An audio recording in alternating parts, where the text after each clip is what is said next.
Hello, everyone, and welcome. Let's start with a big question, right? What if I told you that the real foundation of civilization, it's not built in big public squares or grand government buildings, but actually in the quiet hallways of our own homes? Well, today, that's exactly what we're going to explore. We're diving deep into a specific text, Surah An-Nur, to see its incredible blueprint for what you could call social adulthood. And believe it or not, this whole journey, it kicks off with something as simple as knocking on a door. I mean, just let that sink in for a second. It's a really powerful claim, isn't it? It's basically saying that the fate of entire societies, whether they thrive or fall apart, rests on these tiny, seemingly mundane interactions that happen inside our families. We're not talking about big sweeping laws here. We're talking about who enters a room, when they do it, and how aware they are when they do. This is where it all starts. Okay, so how does a big idea like that actually work in the real world? Well, the text we're looking at says it all begins with something it calls quiet power. See, instead of focusing on, external rules or public order, this chapter of the Quran zooms right into the home. It treats the household as the essential training ground for learning how to be a respectful, socially mature adult. So what's lesson one in this sort of training manual for life? It's all about the basics. It starts with teaching kids how to respect another person's private moments. Seriously, the text lays the entire groundwork for this social architecture with these first, absolutely crucial steps in understanding and, honoring personal boundaries. And what's really cool is just how practical and specific this guidance gets. The text actually outlines 3 very distinct times of day when children and anyone under one's care absolutely must ask for permission before coming into a private space.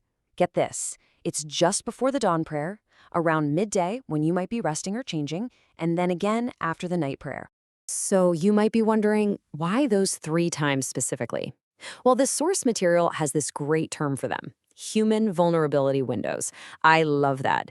These are the moments in our day when, let's be honest, we're most likely to be unprepared for company. Maybe we're undressed or just mentally and emotionally unfiltered, right? So this rule is specifically designed to protect that very natural human vulnerability. And this is really the crucial point here. This isn't about being overly strict or repressive at all. It's framed as essential training. Think about it. Teaching a kid to ask for permission, it's like installing a kind of social software. It builds a deep, instinctual respect for other people that helps prevent all that awkwardness, embarrassment, and shame later on in life. It's really just a proactive lesson in empathy. But okay, this training in childhood, it's really just the beginning of the story.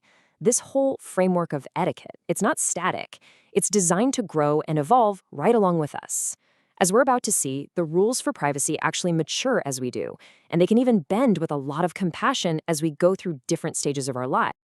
This brings us to verse 59, which introduces this really powerful idea of a moral graduation. It's like once a child reaches maturity, the whole game changes. The expectations shift, they've finished their basic training, you could say, and now a whole new level of social responsibility is expected from them. And this shift is, well, it's profound. Think about it. During childhood, it's all about guided access, right? Specific rules for specific times. But once you hit maturity, that guidance turns into full accountability. The expectation isn't just to follow a checklist anymore. Now, you're expected to have internalized that principle of respect and to govern your own actions all the time. But this brings up a really interesting question, doesn't it? Just how rigid is this system? I mean, what happens when our life circumstances change, especially as we get older? Do the rules have any flex? Do they make allowances for different kinds of vulnerability? And the answer is a big, clear yes. Verse 60 deals with this head-on. It talks about elderly women who are past the age of seeking marriage, and the approach here is described as compassionate realism. The system totally gets that social pressures and our realities change over a lifetime, and so the rules adapt right along with them. The balance here is it's remarkable. It gives these women permission to relax some of the rules, but with absolutely no pressure. It encourages a certain principle as being better, sure, but there's no coercion. It's just a beautiful example of how you can ease up on rules while still honoring a person's dignity. The message underneath it all, it's that wisdom really does age well. All right, so we've gone on this journey, right? From childhood training all the way to the evolving roles of adulthood. So what's the end game? What's the ultimate goal of all this? Well, the final piece of the puzzle, which we find in verse 61, shows us how all these individual lessons in privacy are meant to build something bigger, a community that runs on trust, ease, and genuine connection. You know, the source actually describes this final verse as a powerful tool for repairing social anxiety. And who can't relate to that? And how does it do it? By creating these clear, warm, and super welcoming guidelines for how we interact, especially when it comes to sharing meals in each other's homes. It just takes all the guesswork and the stiffness out of being together. So this vision for a healthy community, it's built on a few core principles. First off, it makes it crystal clear that having a physical disability is not a moral failing or some kind of barrier to being included. It also actively encourages just being informal and at ease with your family and friends. And then, finally, it gives one last really crucial instruction. You should announce peace when you enter any home. And this instruction comes with this fantastic metaphor, spiritual hygiene. I just think that's brilliant. The simple act of saying peace be upon you, or just a warm hello when you walk through a door, it's framed as disinfecting the social atmosphere. It's like it instantly clears away any potential tension or awkwardness and just sets a positive, blessed tone for everyone there. So let's put all the pieces together. When you do, you see this complete blueprint emerge. It starts by teaching privacy, right? So that respect becomes second nature, an instinct. Then, as we grow up, those boundaries evolve with us.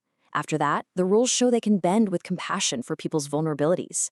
And the final result, the whole point of this process, it's a society where the community runs on a foundation of peace and trust, instead of anxiety and suspicion. And that brings us to the final and maybe most powerful takeaway from all this.